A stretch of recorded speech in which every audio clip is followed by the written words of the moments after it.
കേരള ബ്ലാസ്റ്റേഴ്സിന്റെ പരിശീലകനായിട്ട് ഇപ്പോൾ ചുമതലയേറ്റ മിഖായൽ സഹറയുടെ സ്ട്രെങ്ത്തിനെ കുറിച്ചും വീക്ക്നെസിനെ കുറിച്ചും പോരായ്മകളെ കുറിച്ചും ഒക്കെ വഴിയെ വീഡിയോ ചെയ്യും. ഇപ്പം കാര്യം എന്താണെന്ന് വെച്ചാൽ കുറെ വാട്സപ്പ് ഗ്രൂപ്പുകളിൽ ഇതുമായിട്ട് ബന്ധപ്പെട്ട ചർച്ചകളിൽ മെഴുകിക്കൊണ്ടിരിക്കുകയാണ്.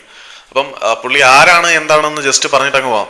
ആളിനെ കുറിച്ച് പറയാനാണെങ്കിൽ ആളിനൊരു 17 വർഷത്തെ ഒരു കോച്ചിങ് എക്സ്പീരിയൻസ് ഉണ്ട്. അതുകൊണ്ട് വളരെ എക്സ്പീരിയൻസ്ഡ് ആയിട്ടുള്ള ഒരു കോച്ചാണ്. 41 സ്റ്റാറെ 2026 വരെയാണ് ബ്ലാസ്റ്റേഴ്സുമായിട്ട് കോൺട്രാക്ട് സൈൻ ചെയ്തിരിക്കുന്നത്. ഏകദേശം 20 വർഷത്തിലേറെ നീണ്ട പരിശീലന പാരമ്പര്യമുള്ള മൈക്കിൾ സ്റ്റാറെ ടെക്നിക്കലി വളരെ മികച്ച ഒരു പുള്ളിയാണ്. അദ്ദേഹത്തിന് വളരെ ലീഡർഷിപ്പ് ക്വാളിറ്റീസും വളരെയധികം ഉണ്ട്.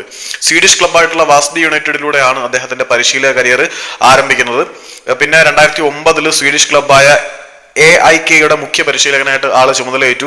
AIKക്ക് ഇപ്പം സ്വീഡിഷ് ലീഗായിട്ടുള്ള ഓൾസ്വെൻ ക്യാൻ പുരസ്കാരം നേടാൻ ഓൾസ്വെൻ ക്യാൻ ടൈറ്റിൽ അദ്ദേഹം നേടിയിട്ടുണ്ട്. അതുകൂടാതെ കപ്പ് മത്സരങ്ങളായിട്ടുള്ള സെൻസ്ക കപ്പൻ, സൂപ്പർ പെക്കുൻ തുടങ്ങിയ കപ്പുകളും അദ്ദേഹം നേടിയിട്ടുണ്ട്.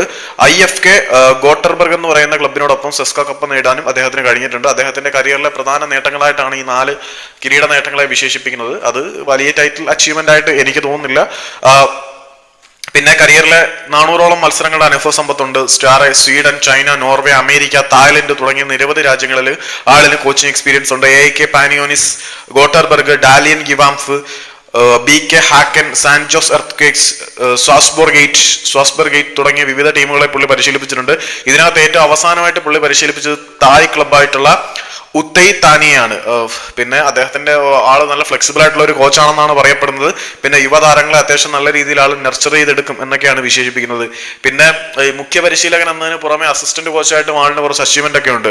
ഗ്രോണ്ടൽസ്, ഹാമർബി, MAK തുടങ്ങിയ ക്ലബ്ബുകളുടെ യൂത്ത് ടീമിനെയും അദ്ദേഹം പരിശീലിപ്പിച്ചിട്ടുണ്ട്.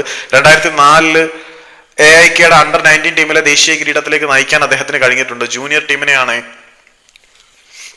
പിന്നെ ISL ചരിത്രത്തിലെ ആദ്യത്തെ സ്വീഡിഷ് പരിശീലകനാണ് പുള്ളി എന്ന് പറയുന്നതായിരിക്കും കൂടുതൽ ശരി. പിന്നെ അദ്ദേഹത്തിന്റെ ലീഡർഷിപ്പ് ക്വാളിറ്റിയാണ് ഏറ്റവും പ്രധാനമായിട്ട് എടുത്ത് പറയുന്നത്. എനിക്ക് ചെറിയ പനിയുണ്ട്, മഴ നനഞ്ഞ്, അതുകൊണ്ട് കാര്യമായിട്ട് ഒന്നും ചെയ്യാൻ പറ്റുന്നില്ല. സ്റ്റോറി